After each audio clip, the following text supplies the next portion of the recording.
Legenda Situ Bagendit. Hai kawan, jumpa lagi. Abang Ridwan kali ini akan menggambar dan juga menceritakan satu dongeng yang berjudul Legenda Situ Bagendit. Mungkin kawan tidak asing dengan Situ Bagendit yang berada di daerah Garut. Danau ini merupakan salah satu objek wisata yang cukup populer di sana. Tidak sedikit pengunjung yang datang dari berbagai tempat ketika berlibur atau berakhir pekan. Selain tempatnya, danau ini juga memiliki cerita legenda yang tidak kalah menarik. Masyarakat setempat percaya terbentuknya danau tersebut akibat sosok seseorang yang kaya raya namun pelit dan kikir. Ia dikenal dengan nama Nyai Endit.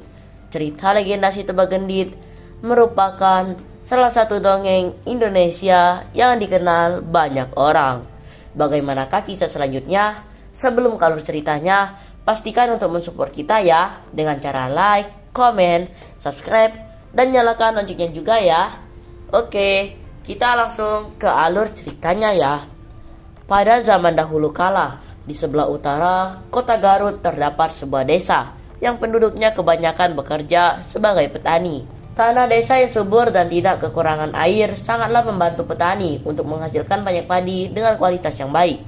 Meskipun begitu, para penduduk di sana masihlah hidup dalam kemiskinan. Ini disebabkan oleh kehadiran tengkulak pelit yang kaya raya. Ia bernama Nyai Endit.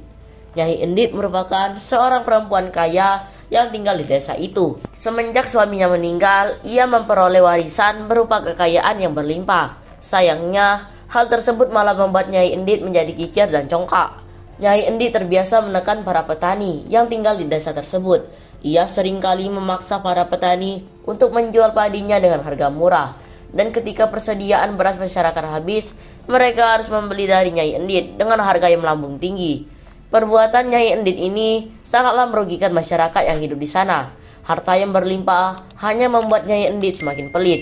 Bukan hanya ia sering menekan warga desa, Nyai Endit bahkan tidak pernah mau membantu warga yang sedang kesulitan. Setiap kali warga datang meminta bantuan, Nyai Endit menolaknya dengan angkuh. Ini semua kan harta milikku. Untuk apa juga aku membagikannya pada warga? Mereka itu hanya bisa meminta-minta saja. Seharusnya mereka bekerja lebih keras jika ingin kaya sepertiku, ungkap Nyai Endit. Nyai Endit lebih senang menghabiskan hartanya untuk mengadakan pesta di desa tersebut. Di tengah kemeriahan pesta, Nyai Endit terbiasa memamerkan harta kekayaannya pada rakyat setempat dengan sombong. Pesta yang dia adakan selalu saja mendatangkan perkara lebih besar bagi rakyat. Pesta Nyai Endit selalu membuat penduduk desa mulai kehabisan bahan makanan. Bahkan banyak yang sudah mulai menderita kelaparan. Sementara Nyai Endit selalu berpesta parah dengan makanan mewah di rumahnya. Sementara Nyai Endit selalu berpesta pora dengan makanan mewah di rumahnya. Aduh, persediaan beras kita sudah menipis. Sebentar lagi kita terpaksa kembali harus membeli beras ke Nyai Endit, kata seorang warga kepada tetangganya. Harganya kini 5 kali lebih lipat mahal dibanding saat kita menjualnya dulu. Bagaimana ini? Balas warga lainnya. Padahal kita juga perlu membeli keperluan yang lain. Ya Tuhan, berilah kami keringanan atas beban yang kami pukul, ungkap yang lain. Di suatu hari yang sangat terik, Nyai Endit kembali mengadakan pesta yang amat besar. Hal ini membuat warga setempat merasa khawatir akan persediaan beras mereka yang akan habis dan terik matahari penanda musim kemarau telah tiba. Di tengah meriahnya pesta yang diadakan Nyai Endit, dari kejauhan datanglah seorang pengemis tua. Ia memakai pakaian compang-camping dan celana yang lusuh. Pengemis itu berjalan terbungkuk-bungkuk melewati rumah penduduk dengan tatapan iba dan menemui Nyai Endit di rumahnya. Tiba-tiba saja pengemis tua itu berkata, "Nyai, tolong beri hamba makanan sedikit saja. Hamba lapar, sudah beberapa hari belum makan." Nyai Endit yang melihat pengemis itu merasa terganggu. Ia pun berusaha memanggil penjaga untuk mengusir pengemis itu dari rumahnya. "Pergilah kau dari rumahku, pengemis kotor. Tidak lihat ya, aku sedang berpesta. Kamu mengacaukan semua kegembiraanku dengan baumu itu," teriak Nyai Endit dengan jengkel. Tidak lama, para penjaga pun tiba dan memaksa pengemis tua itu untuk segera pergi. Pengemis itu pun pergi dengan perasaan sangat sedih. Hari pun berganti dan Nyai Endit masih merasa tidak nyaman atas kedatangan pengemis lusuh di pestanya kemarin. Ketika ia keluar dari rumah, ia pun menemukan sesuatu yang aneh. Di sebuah jalan di desa tersebut ditemukan sebuah tongkat yang tertancap di tanah. Tidak ada satupun warga yang mengetahui mengapa tongkat tersebut ada di sana. Lebih anehnya lagi, tidak ada seorang pun yang berhasil mencabut tongkat tersebut. Meskipun banyak warga yang telah mencoba menariknya beramai-ramai, Nyai Endit yang terlihat penasaran berusaha mendekati kerumunan warga yang tengah mencoba menarik tongkat tersebut. Tanpa diduga, ternyata pengemis yang Nyai Endit usir sebelumnya kembali. Melihatnya, Nyai Endit pun kembali merasa geram. Nyai Endit segera berkata, "Rupanya kau kembali pengemis tua. Jangan-jangan tongkat ada yang tertancap di tanah ini itu akibat ulahmu. Cabut dan segera pergi dari sini." Pengemis tua itu melihat Nyai Endit dan ia pun mengabulkan permintaannya. Sang pengemis tua segera mencabut tongkat tersebut.